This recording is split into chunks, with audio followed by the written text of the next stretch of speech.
Good morning everyone. आज हम लोग पिछली क्लास को कंटिन्यू करेंगे जो अब तक हम लोग पढ़ रहे थे क्या राष्ट्रपति, तो उसी को हम लोग कंटिन्यू करते हैं। पिछली क्लास में हम लोगों ने कहा था कि हम लोग आगे ओथ, टर्म और इम्पीचमेंट प्रोसेस पढ़ेंगे। शपथ, ओथ का मतलब टर्म कार्यकाल एंड इम्पीचमेंट महाभियोग। आज की क्लास में हम लोग ये तीन चीज़ें कवर करेंगे राष्ट्रपति के बारे में, ठीक है। तो हम लोग शुरू करते हैं। इससे पहले आप बहुत सारी जो लोगों ने नहीं देखा है क्लासेस वो देख लें, क्योंकि ये हम लोग क्लास हमारी 36 चल रही है इस समय, और हम लोग पूरा यूपीएससी एंड पीसीएस के फाउंडेशन कोर्स की तरह इसको कवर कर रहे हैं, प्री एंड मेंस दोनों पर्सपेक्टिव से। और जिन लोगों ने आर का पेपर देना है वो आर के जो PYQ हैं, प्रीवियस ईयर क्वेश्चंस, वो भी आपको मिल जाएंगे चैनल पर, देख सकते हैं आप लोग। That will be greatly helpful for you. Okay, तो हम शुरू करते हैं राष्ट्रपति की शपथ से।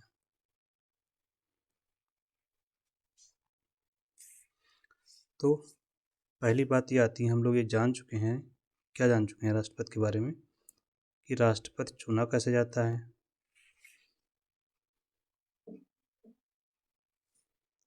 राष्ट्रपति चुना कैसे जाता है, उसका प्रोसेस क्या था। Proportional representation bye means of single transferable vote, आनुपातिक प्रतिनिधित्व प्रणाली की एकल संक्रमणीय पद्धति द्वारा।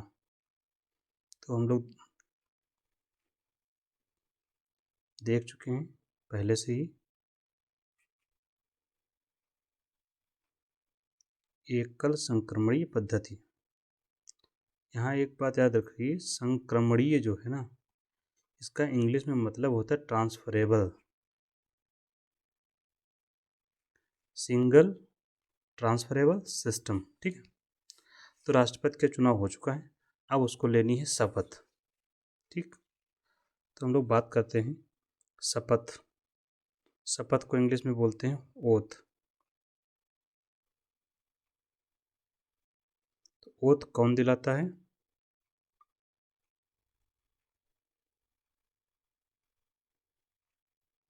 राष्ट्रपति को। तो जवाब क्या है इसका? CJI, chief justice of India.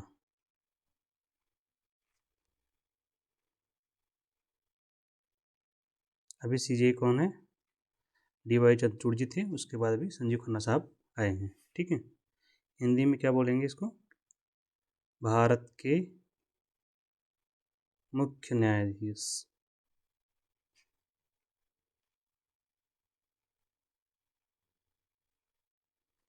ठीक।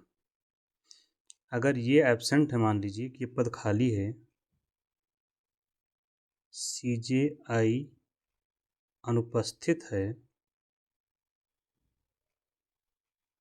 तो शपथ कौन दिलाएगा? तो दिलाएंगे सीनियर मोस्ट जज ऑफ द सुप्रीम कोर्ट, ठीक।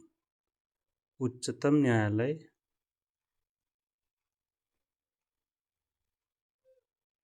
उच्चतम न्यायालय या सर्वोच्च न्यायालय, एक ही बात है ना, लिख लीजिए दोनों चीज़ें, कन्फ्यूजन नहीं। सर्वोच्च न्यायालय के वरिष्ठतम न्यायाधीश। कौन से न्यायाधीश? वरिष्ठतम, सीनियर मोस्ट, इंग्लिश में सीनियर मोस्ट जज, या सबसे जो बड़े होंगे, बड़े का मतलब उम्र में नहीं, सीनियरिटी में सबसे बड़े होंगे, वो दिलाएंगे शपथ, ठीक है। और शपथ में क्या होगा, जो क्वेश्चन पूछा जाता है, तो प्रेसिडेंट शपथ किस चीज़ की लेते हैं?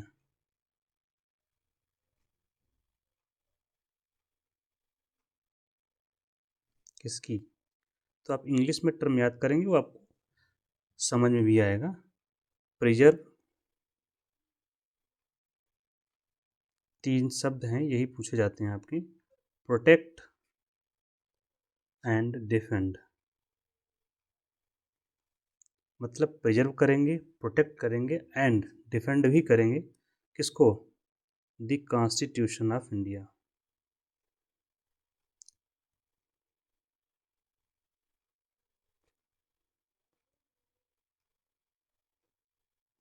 आपको जो फोकस में रखना है ये 3 शब्द रखने हैं, प्रिजर्व, प्रोटेक्ट एंड डिफेंड। ठीक है, इसी की शपथ राष्ट्रपति महोदय लेते हैं। ठीक है, कि हम भारत के संविधान को प्रिजर्व करेंगे, प्रोटेक्ट करेंगे और डिफेंड भी करेंगे। प्रिजर्व का मतलब हमारा संविधान जैसा है वैसा बनाए रखेंगे। ठीक, प्रोटेक्ट करेंगे, अगर कोई उसमें बदलाव का प्रयास करता है तो परिवर्तन का नहीं होने देना, कि पता लगता है हमारा संविधान ही खत्म हो जाए। और डिफेंड करना, अगर कोई आलोचना करता है, वो खराब करता है, उसको दूषित करने का प्रयास करता है किसी भी तरीके से, तो ऐसा नहीं करने देंगे। ठीक है, ये हो गई शपथ। और ये जो शपथ है इसका उल्लेख कहाँ है? जो शपथ हमने preserve, protect and defend the constitution of India, constitution of India Bharat के संविधान की, भारत के संविधान को प्रोटेक्ट करेंगे, प्रिजर्व करेंगे और डिफेंड करेंगे। ठीक है, शपथ उल्लेख कहाँ पर है? ये भी पूछा गया कि उल्लेख कहाँ पर होता है, बहुत पूछा जाता है। ये भी पूछा गया जो हम लोग पढ़ चुके हैं प्रिजर्व, प्रोटेक्ट एंड डिफेंड को। उल्लेख है संविधान में कहाँ पर? अनुच्छेद 60 में। Very important. कारण क्या है? क्योंकि बाकी लोगों की जो शपथें हैं, ओथ्स हैं, बाकी लोगों का मतलब अन्य पदों की जो शपथ हैं, चाहे एमपी की है, एमएलए की है, उनका उल्लेख कहाँ पर है? यहीं आप लोग नोट करके साइड में लिख लीजिए यहाँ पर।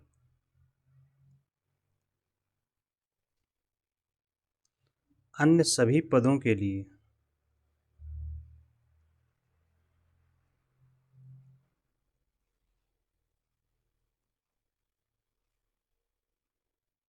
शपथ का उल्लेख कहाँ है? तीसरी अनुसूची में।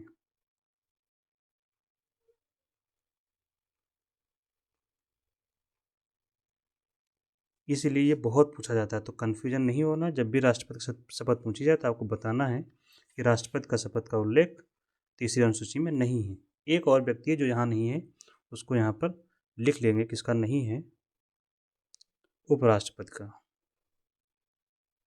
उसका उल्लेख भी यहाँ नहीं है, वो 69 आर्टिकल में है। ठीक है, उपराष्ट्रपति नहीं। ठीक, आगे बढ़ते हैं। अनुच्छेद 60 में उल्लेख है, उल्लेख लिखने की जरूरत है नहीं। ठीक है, तो हमने शपथ जान ली। अब आगे इसका टर्म समझते हैं, कार्यकाल।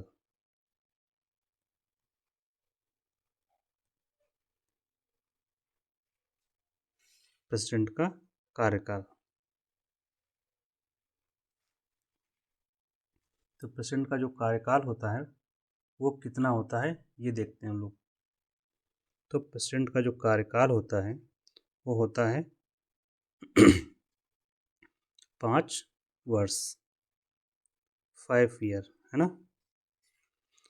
इसके अलावा ये तो फिक्स कार्यकाल होता है। एक बात और यहाँ नोट कर लीजिए, पुनर्नियुक्ति, नियुक्ति तो होती नहीं है, पुनर्चुनाव होता है। पुनः,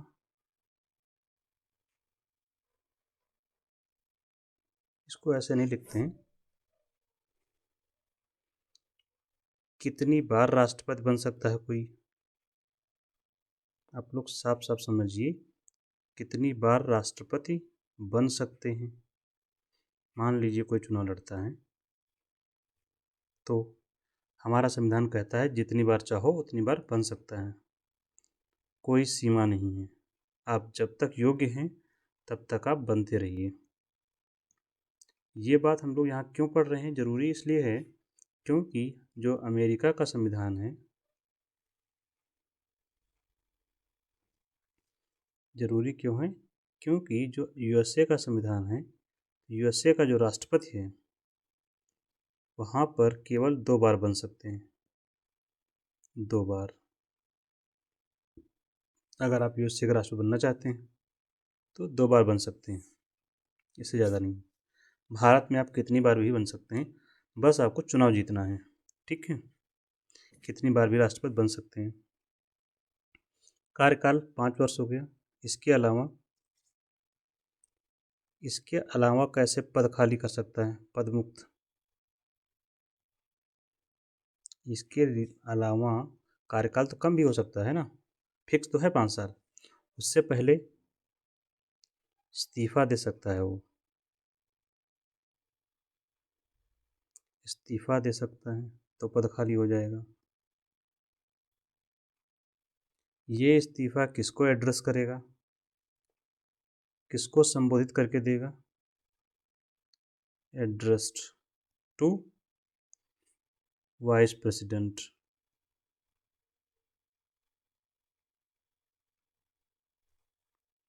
हिंदी में उपराष्ट्रपति को इस्तीफा देगा।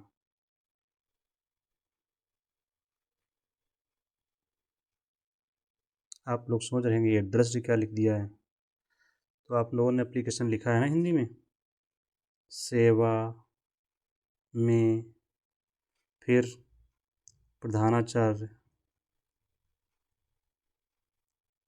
महोदय, ऐसा करके लिखा है, फिर स्कूल का नाम। ये जो आपने लिखा ना, ये इसी को बोलते हैं आपने किसको एड्रेस किया है, एप्लीकेशन किसको एड्रेस्ड है, तो आप बताते हैं प्रधानाचार्य जी को एड्रेस्ड है। तो ऐसे ही जब टू द करके लिखा गया तो किसको लिखेंगे, राष्ट्रपति महोदय, तो वाइस प्रेसिडेंट को लिखेंगे, उपराष्ट्रपति को, यही है, ठीक है। तो इस्तीफा दे सकते हैं। इसके अलावा महाभियोग से भी हटाया जा सकता है। महाभियोग द्वारा, ये भा है, महाभियोग द्वारा भी हटा सकते हैं। महाभियोग की प्रक्रिया लिखिए आप लोग, ज़्यादा अच्छा रहेगा, साफ से लिखता हूँ। महाभियोग की प्रक्रिया द्वारा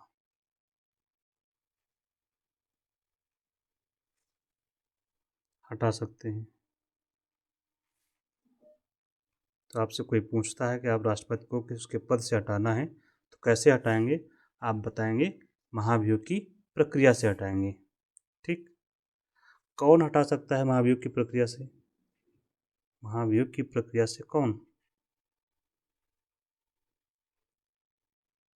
महाभियोग की प्रक्रिया से कौन हटाएगा, संसद हटाएगी, ठीक। संसद का मतलब LS + RS, लोकसभा और राज्यसभा, ठीक। अब आगे बात ये आती है कि प्रक्रिया क्या है संसद के महाभियोग की प्रक्रिया, तो हम इसको समझते हैं, प्रक्रिया क्या है।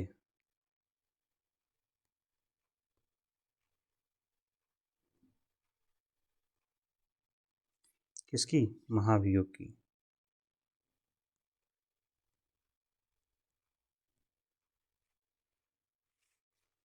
महाभियोग की प्रक्रिया क्या है, जो पालन करेगी संसद, इसका उल्लेख संविधान में लिखा हुआ है, ठीक है।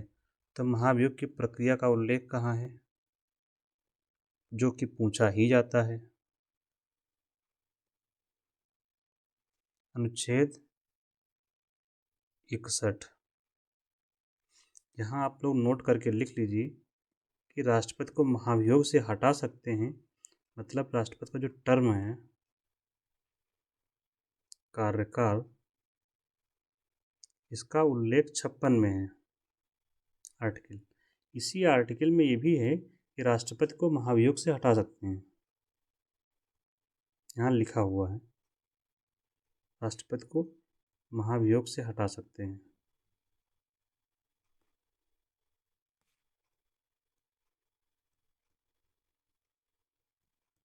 ठीक। लेकिन इस 56 में ये नहीं लिखा है कि प्रक्रिया क्या होगी। तो महाभियोग की जो प्रक्रिया का उल्लेख है अनुच्छेद 61 में है। ठीक है, उल्लेख कहाँ है? अनुच्छेद 61 में, महाभियोग की प्रक्रिया। ठीक, अब इस प्रक्रिया कैसे पालन होगी वो हम देखते हैं। तो पहला काम होगा, एक प्रस्ताव लाया जाएगा हटाने का, राष्ट्रपति को हटाने का प्रस्ताव, एक प्रस्ताव लाया जाएगा।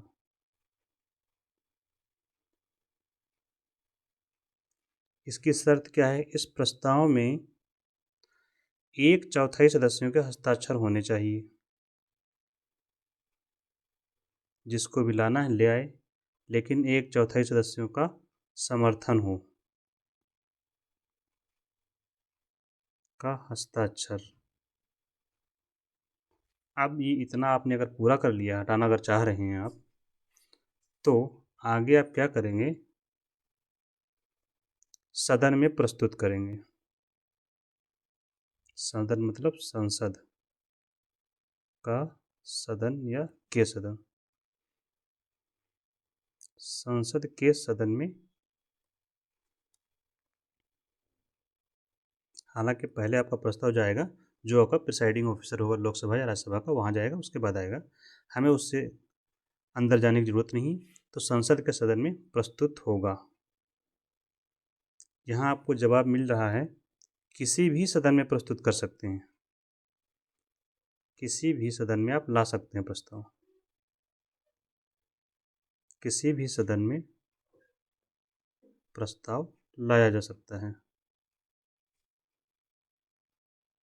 अब ये बात महत्वपूर्ण क्यों है? क्योंकि वाइस प्रेसिडेंट को हटाने का प्रस्ताव नहीं ला सकते हर सदन में, वो राज्यसभा में आएगा। स्पीकर जो होता है लोकसभा का अध्यक्ष, उसको हटाने का प्रस्ताव केवल लोकसभा में ही आएगा। ठीक है, ऐसे ही इसको हटाने का प्रस्ताव आप किसी भी सदन में ला सकते हैं, राष्ट्रपति को। ठीक, इसके बाद क्या करेंगे? ये आपको जवाब पूछा जाता है किसी भी सदन में, ये भी पूछा जाता है, 1/4 सदस्यों का समर्थन भी पूछा जाता है, हर पॉइंट यहाँ पूछा जाता है। ठीक है, इसके अलावा 14 दिन का नोटिस देना होगा राष्ट्रपति को, 14 दिन का पूर्व नोटिस, सब संविधान में लिखा हुआ है, ये भी पूछा जाता है, अनिवार्य रखा गया है। ठीक, आगे नोटिस हो गया, सदन में आपका प्रस्ताव लाया जा चुका है। अब मान लीजिए ये सदन है, ये आपका लोकसभा हो गया, प्रस्ताव यहाँ पर आप ले आए। ठीक, चलिए ये आप हैं। ठीक, ये प्रस्ताव आ गया सदन में, तो सदन में पारित करने के लिए समर्थन कितना चाहिए? कितना बहुमत?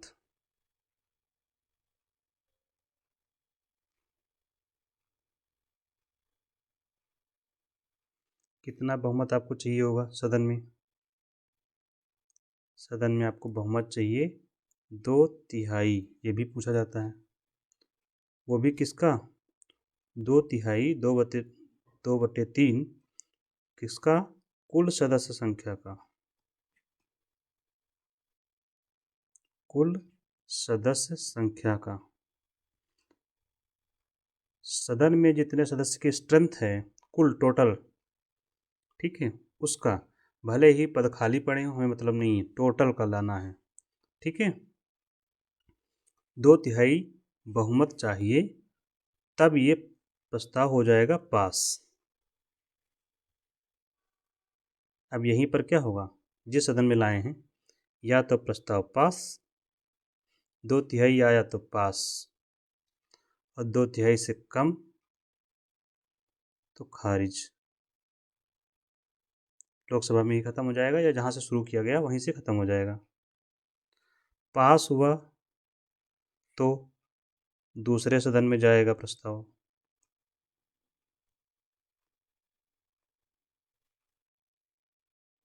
दूसरे सदन में भेजा जाएगा।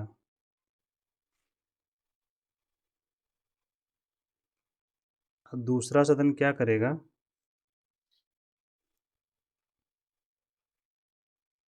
यहाँ हमने राज्यसभा को लिया दूसरा सदन के रूप में, ये आरोपों की जांच करेगा।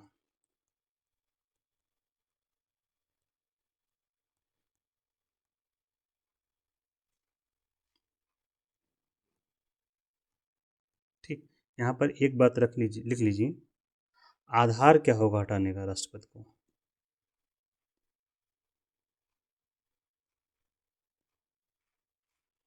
राष्ट्रपति को हटाने का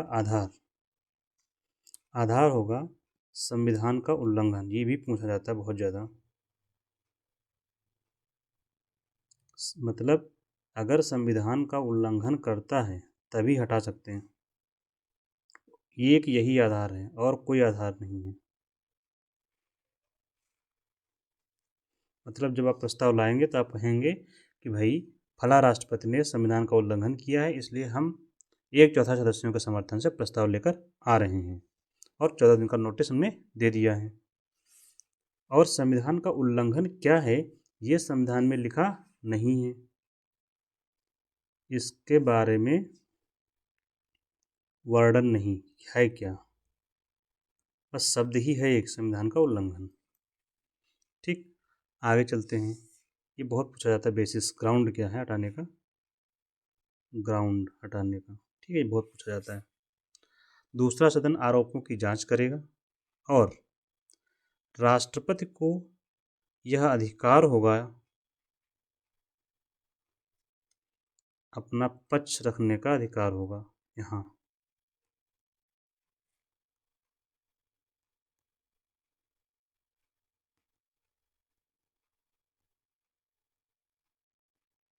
अब आप अपना पक्ष, कभी कभी आप लोग देखते होंगे जब कोई समस्या होती है, हुई विवाद उत्पन्न होता होगा आप लोगों के साथ में, तो क्या करते होंगे आप लोग? अपना पक्ष या तो कभी कभी खुद ही रखते हैं या तो कहते हैं अपने दोस्त से रखवा देते हैं, या मम्मी आपका पक्ष रखती हैं या आपके पापा रखते हैं।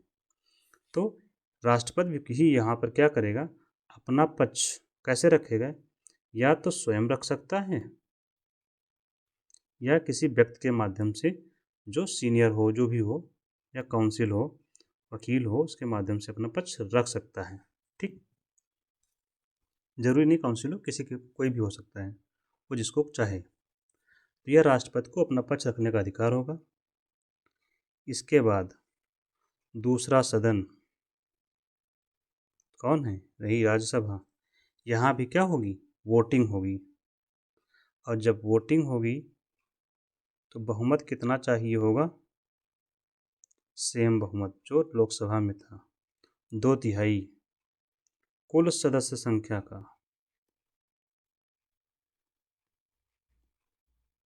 कुल सदस्य संख्या का 2/3 कुल सदस्य संख्या का बहुमत चाहिए होगा। ठीक, हिंदी में लिखना है तो ऐसे लिख लीजिए, ऊपर का 2 नीचे का 3, 2/3 बहुमत चाहिए होगा।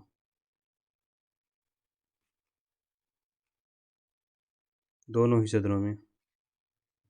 ठीक, अब हो जाएगा प्रस्ताव पारित।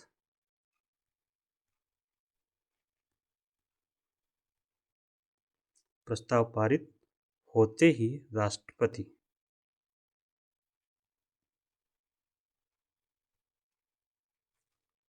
अपने पद से हट जाएगा।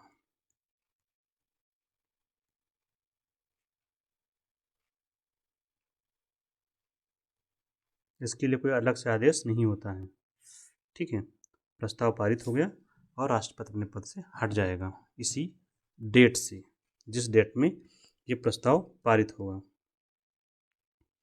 अब यहाँ पर एक बात आप लोग नोट करने के लिए क्या है, महाभियोग की प्रक्रिया क्या है? अर्ध न्यायिक प्रक्रिया है, क्वासी जुडिशियल प्रोसेस। अर्ध न्यायिक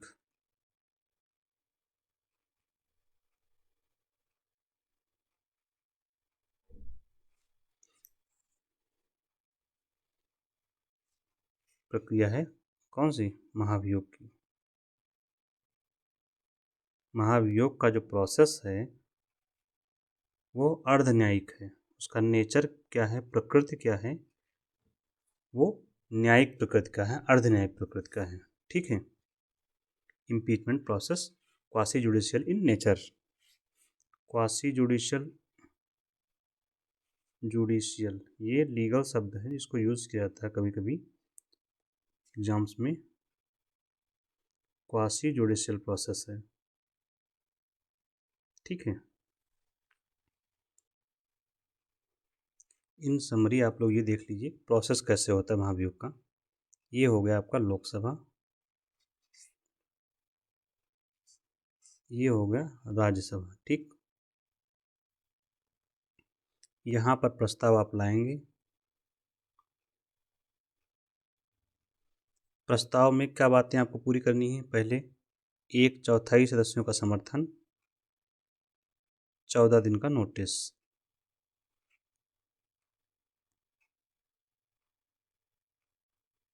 यहाँ लाएंगे 2/3 बहुमत से पास होगा। यहाँ से यहाँ आएगा, यहाँ मामले की जांच होगी, राष्ट्रपति यहाँ उपस्थित हो सकता है और फिर यहाँ भी 2/3 बहुमत से पास होगा और राष्ट्रपति हट जाएगा।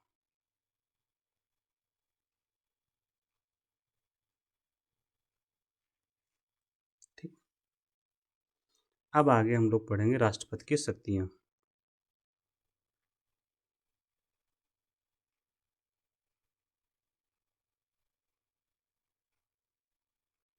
अगले क्लासेस में,